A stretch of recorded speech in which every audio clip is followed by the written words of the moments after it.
मर्दानी 3 सिनेमाघरों में आज रिलीज हो चुका है और एक ऐसे फिल्म है जो एंटरटेनमेंट नहीं करती बल्कि झकझोर कर रख देती है। इस बार मर्दानी 3 की कहानी हमें लेकर जाती है उस कड़वे सच की तरफ जहां मासूम बच्चियां और महिलाएं अपराध का शिकार बनती है। रानी मुखर्जी इस बार फिर से वही दमदार आईपीएस ऑफिसर की कैरेक्टर में नजर आती है। हर बार की तरह रानी मुखर्जी की कैरेक्टर में कोई उंगली नहीं कर सकता क्योंकि उन्होंने हर डिटेलिंग को मैच करते हुए ऐसा परफॉर्मेंस दिया है, इतना अच्छा परफॉर्मेंस दिया है। लेकिन ये बात कहना पड़ेगा कि इस बार विलेन थोड़ा सा कमजोर हो गया। जो हमें ट्रेलर में देखने को मिला था, जो लुक उन्होंने दिया था वो बरकरार है, लेकिन उसका जो इम्पैक्ट होना था वो थोड़ा कम हो गया। मूवी में और एक सरप्राइज रखा है और एक ऐसा विलेन रखा है जिसको हमें दिखाया नहीं गया। तो चलिए अब थोड़ी बात कर लेते हैं परफॉर्मेंस की। तो रानी मुखर्जी इस फिल्म की जान है। उनका गुस्सा, उनकी आंखों की आग और उनकी बॉडी लैंग्वेज सब कुछ इतना नेचुरल है कि आप उनसे आंखें नहीं हटा सकते। विलेन का किरदार भी बहुत डरावना है, लेकिन मर्दानी 2 जैसा शॉक फैक्टर यहाँ थोड़ा महसूस कम होता है।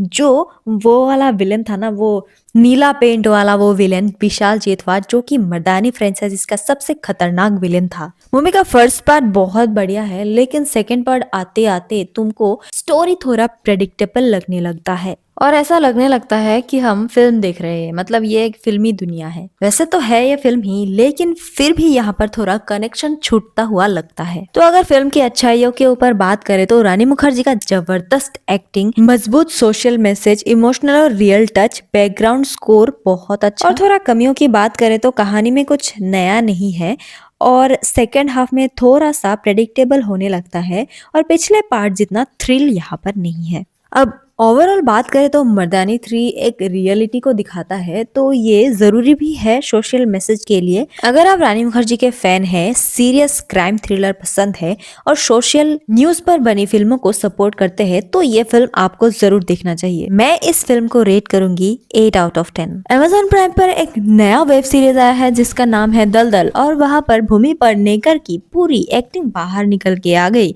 इतने दिनों से जो सो रही थी, अब जाके उनकी एक्टिंग निकली है। भूमि पेडनेकर होती है मुंबई की सबसे यंगेस्ट डीसीपी और उनको पहला केस मिलता है एक साइको सीरियल किलर का। सीरियल किलर का वही ढंग जो एक के बाद एक खून करता जाता है और इन्वेस्टिगेशन जारी रहती है, उसके बीच में भी खून करता जाता है। यहाँ पर भूमि पेडनेकर की एक पास्ट को दिखाया जाता है जो कि बहुत डरावना है और साथ में विलन का भी एक पास्ट है जिसकी वजह से वो भी ट्रॉमा में रहता है और पूरे इन्वेस्टिगेशन के साथ वेब सीरीज आगे बढ़ता है।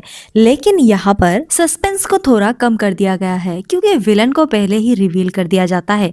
अगर विलन को लास्ट एपिसोड में रिवील करते तो और मजा आता। इस सीरीज में मर्डर, ड्रग्स, ऑर्फनेज और ट्रॉमा सब कुछ मिलाकर पूरी मसाला लगा कर बनाया गया है। वेब सीरीज एक ही जगह पर नहीं रुकती, वो फ्लैशबैक्स में पास्ट को भी दिखाती है। मेकर्स ने सीरीज को पूरी तरह से थ्रिलिंग अंदाज में आगे बढ़ाया है। इस सीरीज में सिर्फ भूमि पेडनेकर ही नहीं बल्कि एक और एक्ट्रेस है जिनकी एक्टिंग बहुत जबरदस्त लगी और वो है दीपक तिजोरी की बेटी समारा तिजोरी। सीरीज में टोटल 7 एपिसोड्स है और एक एपिसोड के बाद और एक एपिसोड देखने के लिए जो लिंक चाहिए वो इसमें पूरी तरह से जोड़ा गया है। क्या आपने वेब सीरीज देखा है? अगर देखा है कमेंट में जरूर बताइए कैसा लगा।